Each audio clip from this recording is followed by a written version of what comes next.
الحمد لله وحده والصلاة والسلام على من لا نبي بعده أما بعد فأعوذ بالله من الشيطان الرجيم بسم الله الرحمن الرحيم آمن الرسول بما أنزل إليه من ربه والمؤمنون كل آمن بالله وملائكته وكتبه ورسله لا نفرق بين أحد من رسله وقالوا سمعنا وأطعنا غفرانك ربنا وإليك المصير۔ احباب، ناظرین و سامعین، آج کی اس ویڈیو میں ہم آپ کی خدمت میں انتہائی اہم چیز پیش کرنے والے ہیں۔ یہ ایسی عظیم اللہ کی نعمت ہے جو اللہ تعالیٰ نے اپنے پیارے نبی آخر الزماں پیغمبر جناب محمد کریم صلی اللہ علیہ وسلم کو عطا فرمائی۔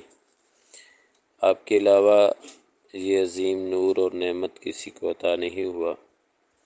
میری مراد سورۃ البقرہ کی آیت مبارکہ نمبر 285 اور 286 ہیں، جن میں اللہ سبحانہ و تعالیٰ نے بہت اہم باتیں بھی ذکر فرمائی ہیں۔ ان کی بڑی فضیلت اور شان بھی احادیث مبارکہ میں بیان ہوئی ہے، جیسا کہ جامع ترمذی میں باب فضائل القرآن کے تحت جو آئی ہے حدیث مبارکہ، سیدنا نعمان بن بشیر رضی اللہ تعالیٰ عنہ بیان کرتے ہیں کہ نبی رحمت صلی اللہ علیہ وسلم نے فرمایا، اللہ سبحانہ و تعالیٰ نے زمین و آسمان پیدا کرنے سے 2000 سال پہلے ایک کتاب لکھی۔ اس میں سے اللہ تعالیٰ نے 2 آیتیں نازل فرمائیں جن کے ساتھ سورہ بقرہ کا اختتام کیا، اور یہ ایسی آیات ہیں جس گھر میں 3 راتیں پڑھی جائیں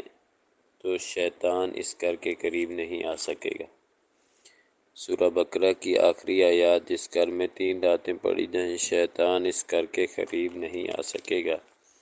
سورہ بقرہ بھی جنات اور شیاطین سے پناہ کی عظیم صورت ہے۔ جس گھر میں یہ پڑھی جائے اس گھر میں جنات اور شیاطین داخل نہیں ہوتے، وہاں بسیرا نہیں کرتے، بھاگ جاتے ہیں۔ اس طرح یہ آخری آیات بھی بڑی فضیلت کی حامل ہیں۔ رسول کریم صلی اللہ علیہ وسلم نے صحیح بخاری شریف میں جو سیدنا عبداللہ بن مسعود رضی اللہ تعالیٰ عنہ سے مروی روایت ہے، فرماتے ہیں کہ جو شخص رات کو سورۃ البقرہ کی آخری 2 آیتیں پڑھ لے تو وہ اس کے لیے کافی ہو جائیں گی۔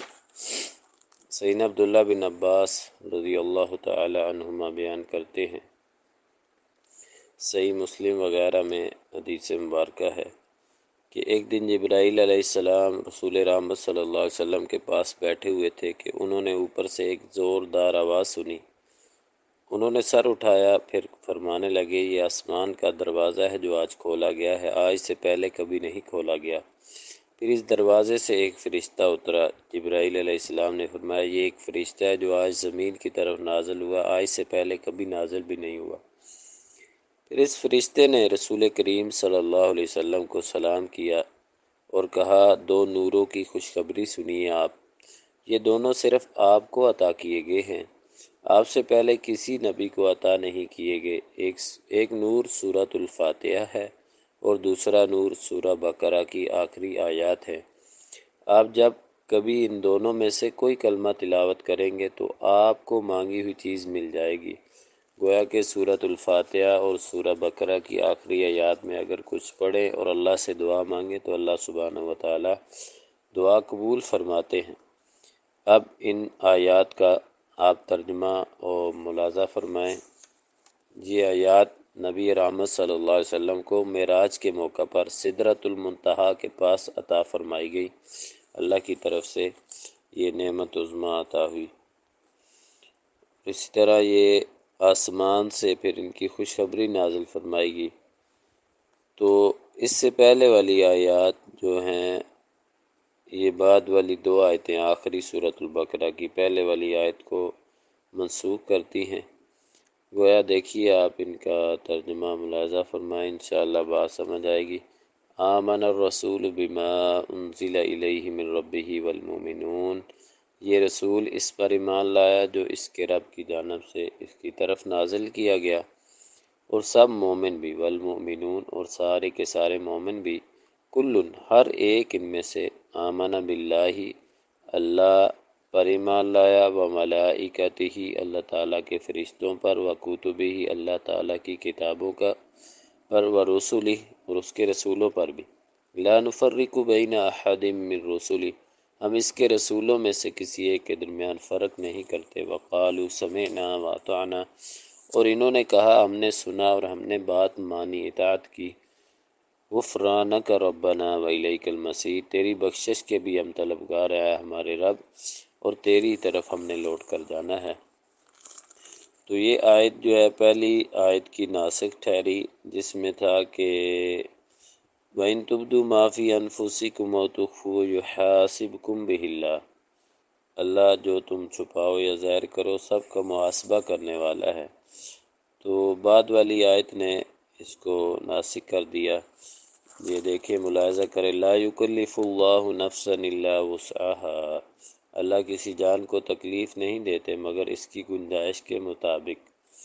تو اس آیت نے پچھلی آیت کے جو تھے جس میں کہ اللہ ہر مخفی ظاہر ہر چیز کا محاسبہ فرمانے والے ہیں، تو یہ نازل ہوئی تو صحابہ بہت پریشان ہوئے۔ انہوں نے رسول کریم صلی اللہ علیہ وسلم کی خدمت میں حاضر ہو کر عرض کیا کہ ہم نماز، روزہ اور دیگر اعمال تو بجا لا رہے ہیں، مگر اس آیت دل کی باتوں پر محاسبہ کے جو مطابق ہے نا بڑی مشکل پیش آئے گی۔ تو آپ صلی اللہ علیہ وسلم نے فرمایا کیا تم بھی اہل کتاب کی طرح سمعنا وعصینا کہنا چاہتے ہو؟ بلکہ آپ یوں کہیں سمعنا واطعنا غفرانک ربنا والیک المصیر۔ تو آگے مزید یہ دوبارہ لایا گیا، اللہ کسی جان کو تکلیف نہیں دیتے، لا یکلف اللہ نفسا الا وسعها مگر اس کی طاقت استطاعت کے مطابق، لہا ما کسبت وعلیہا ما اکتسبت اسی کے لیے ہے جو اس نے نیکی کمائی اور اسی پر ہے جو اس نے گناہ کمایا، ربنا لا تؤاخذنا ان نسینا او اخطانا اے ہمارے رب ہم سے مواخذہ نہ فرمانا اگر ہم بھول جائیں یا خطا کر جائیں، ربنا ولا تحمل علینا اصرا کما حملته علی الذین من قبلنا اور اے ہمارے رب ہم پر کوئی بھاری بوجھ نہ ڈالنا جیسے آپ نے اللہ تعالیٰ ہم سے پہلے ان لوگوں پر ڈالا جو گزر چکے ہیں، ربنا ولا تحملنا ما لا طاقت لنا به اور اے ہمارے پروردگار ہم سے وہ چیز نہ اٹھوا جس کے اٹھانے کی ہمیں طاقت نہ ہو، واعف عنا اور اے اللہ ہم کو سے درگزر فرما، واغفر لنا ہمیں بخش دے، ورحمنا ہم پر رحم فرما، انت مولانا فانصرنا علی القوم الکافرین اور اللہ سبحانہ و تعالیٰ آپ ہم پر رحم فرمائیں، تو اے اللہ ہمارا مالک و خالق ہے، سو کافر جو لوگ ہیں ان لوگوں کے مقابلے میں ہماری مدد فرما، آمین یا رب العالمین۔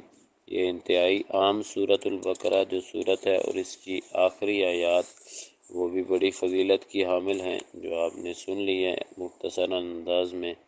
تو اللہ تعالیٰ ہم سب کو دنیا آخرت کی خیر و بلائی نصیب فرمائے، شیاطین کے اللہ تعالیٰ وساوس اور خیالات سے ہم کو محفوظ و مامون فرمائے، تا دم زیست اللہ تعالیٰ ہمیں قرآن و حدیث پر قائم دائم فرمائے۔ السلام علیکم ورحمۃ اللہ وبرکاتہ۔